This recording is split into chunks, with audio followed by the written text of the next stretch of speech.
오늘 했던 뉴스 시사평론가 김종배 씨입니다. 안녕하세요. 네, 안녕하세요. 국정감사 때마다 어김없이 증인 채택, 증인 출석, 실강의가 벌어지는데 네. 지금 현재는 어떤 현황입니까? 지금 이 증인 출석 공방의 그러니까 주된 대상은 재벌 총수들이거든요. 예. 경제인들이 많은데 환경노동위원회가 지금 대표적인 상임위원회인데요. 예. 예를 들어서 이재용 삼성전자 부회장을 야당은 불러야 된다, 여당은 안 된다 이러고 있는데 불러야 된다는 이유는 삼성전자 서비스 노동자 문제가 있지 않습니까? 네네. 이게 있고 그다음에 정몽구 현대차그룹 회장이 있어요. 저탄소차 협력금제도 시행 연기된 문제고 사내 불법 하청 문제 따져야 된다는 게 야당 입장이고 신동빈 롯데그룹 회장도 지금 도마 위에 올랐는데요. 제2롯데월드 건설 중에 6명의 노동자가 사망하는 사건이 있었습니다. 예. 그래서 또 산업재해 문제를 따져야 된다는 것이고 이 권오준 포스코 회장도 대상에 올랐는데 얼마 전에 페놀 유출 사건 있지 않았습니까? 예. 굵직한 몇 명만 언급을 했는데 환경노동위원회만 한정을 해서 얘기하더라도 36명 이걸 놓고 지금 공방이 오가고 있는 상황입니다. 예. 야당은 다 부르자. 일단 기본적으로 그런 주장인 거고요. 그렇습니다. 거기에 반대하는 여당의 논리는 어떤 거죠? 경제 악영향 이건가요?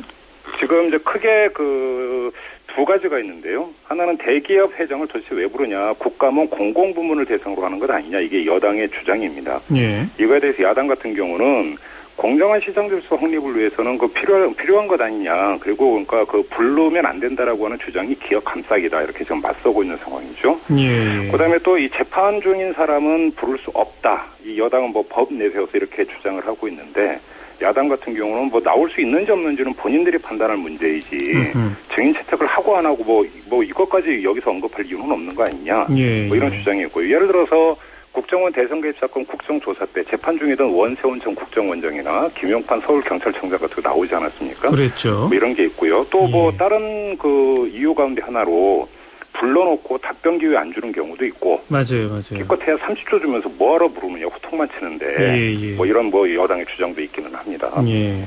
무턱대고 촉수가 꼭 나와야 한다고 주장하는 야당의 주장도 조금 무리수다라는 비판도 있지 않습니까? 그러니까 이제 문제는 재벌 총수를 불러서 정말 꼼꼼하게 따져 물을 수 있는 것이냐. 그래서 예를 들어서 기업 같은 경우도 불법을 저질렀다면 그다음에 위법의 소지가 있다면 당연히 따져 물을 수 있다고 보는데요. 예. 그러니까 불러서 충분히 따지고 또 그거에 대해서 답변할 수 있는 기회를 주느냐가 핵심 문제 아니겠습니까? 근데 이게 제대로 안 되고 있는 거는 부인할 수 없는 사실인 것 같아요. 예. 근데 이거는 사실은 국정감사 제도 전반을 언급을 해야만 얘기가 좀 돼야 될 것 같습니다. 예. 그러니까요. 국정감사 제도에 대해서 좀 말씀을 드리면 우리나라 같은 경우 몰아치기로 그러니까 가을 정기 국회 때 한 번에 몰아쳐서 하지 않습니까? 그래요. 그런데 이러다 보니까 감사를 해야 되는 곳은 많고 그다음에 한 상임위 같은 경우 의원이 보통 30명 안팎입니다. 예. 근데 어느 한 피감기관을 하루에 끝내야 된다면 지금 어떻게 되냐면 한 의원에게 발언 기회가 어떻게 주어지냐면 오전에 7분, 오후에 D분, 그러니까 7분, 마무리 5분. 다 해서 토탈 19분인데 이건 증인들의 답변 시간까지 포함한 시간이에요. 그렇죠.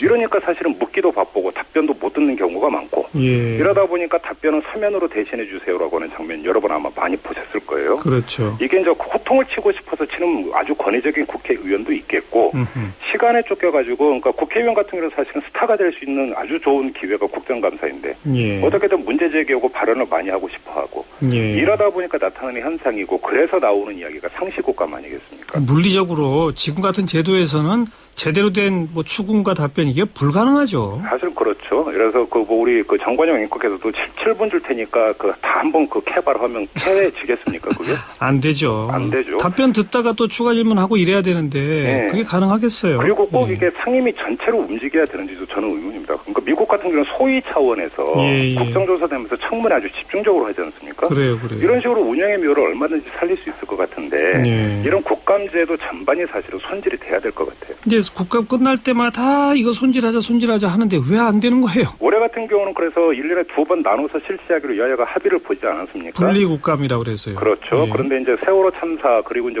세월호 특별법 제정 문제를 둘러싸고 여야 공방이 워낙 셌기 때문에 올해 같은 경우는 그게 이제 제대로 시행이 되지 않았었죠.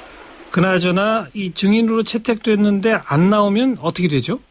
일단은 이게 과태료라든지 이런 것들을 부과받게 돼 있습니다. 그런데 지금 허점이 7일 전에 출석을 통보하도록 되어 있습니다. 예, 예. 근데 그러니까 예를 들어서 6일 전에 통보하면 증인 채택된 사람이 나갈 의무가 없는 겁니다. 아. 그런데 올해 같은 경우는 지금 이게 국감 일정이 너무 벼락치기로 진행이 되지 않았습니까? 그래요. 지금 이 환경노동위원회나 국방위원회 같은 경우는 오늘도 사실은 여야가 공방을 벌이고 있거든요. 증인 예. 채택 문제 가지고. 예. 아직도 그러니까 일부 같은 경우는 지금 증인 채택이 안 되고 있는 상황이니까. 예. 이래서 이렇게 돼버리면 증인 입장에서는 출석 안 해도 되는 이런 문제가 생길 수, 그러니까 빠져나갈 구멍이 생기게 되는 것이죠. 그렇죠. 지금 이게 환경노동위원회나 국방위원회 같은 경우가 가장 두드러지게 파행으로까지 나타나는 오늘 양상인데. 예. 다른 상임위원회라고 해서 크게 다를 바는 없는 이런 측면이 있습니다. 그렇게 해서 채택에 서로 여야가 합의해야 되는 건데 합의가 안 되면 어쨌든 통보서를 보내지 못하는 거고 뒤늦게라도 합의가 되면 또 7일 이내에 통보서를 보냈기 때문에 의무도 사라지고. 이게 그러니까 좀 거기서도 허점이 있는데요. 여야가 합의를 봐야만 증인으로 채택이 되는데 예. 여당 같은 경우는 합의를 안 해준다라는 겁니다. 예. 이렇게 되면 시간을 끌게 되고 증인 채택이 불발로 끝이는 경우도 있는데 예.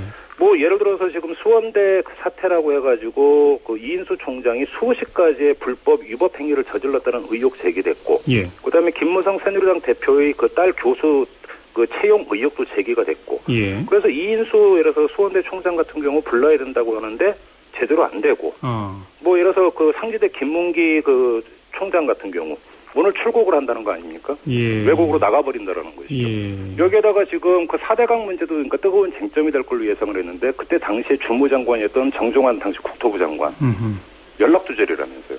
연락두절도 있어요? 이게 그러니까 법의 맹점이 뭐냐면 출석 통보를 받았는데도 안 나오면 문제가 되는데 연락두절이 돼서 통보를 못 받으면 그러니까 나는 몰랐다 해버리면은 어떻게 책임을 물을 방법이 없다는 겁니다. 이게 신종 방법이라고 합니다. 연락두절이. 이게 구멍 뚫린 데가 한두 군데가 아니니까요. 그렇죠. 정말 차분하게 국감 제도 개선 정말 지금 논의가 시작돼야 될 것 같습니다. 예, 고맙습니다. 고맙습니다. 시사평론가 김종배 씨였습니다.